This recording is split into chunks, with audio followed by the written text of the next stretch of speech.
বলো ভাই, শুনলাম তুই নাকি বিয়ে করছিস। হুম। কেন, কিছু হলো নাকি? এখন তো কিছু হয় নাই, বিয়েটা কর তারপরে বুঝতে পারবি। A few years later.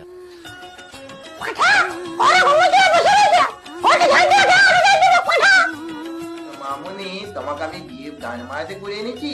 আরে বালছিনে পূজা বানাতে বিয়ে করেছি তোমাকে আমি। ছলো ছলো নয়নে হাসি মাখা বদনে, ছলো ছলো নয়নে হাসি মাখা বদনে। এই গান মারাতে যে বিয়ে করলাম রে মানে সুজিত মা ঠিকই বলছিল, বিয়েটা কর তারপর খেলা বুঝবি। মানে মাগি একদম খড়িস রে, গান মেরে রেখে দিয়েছে আমার।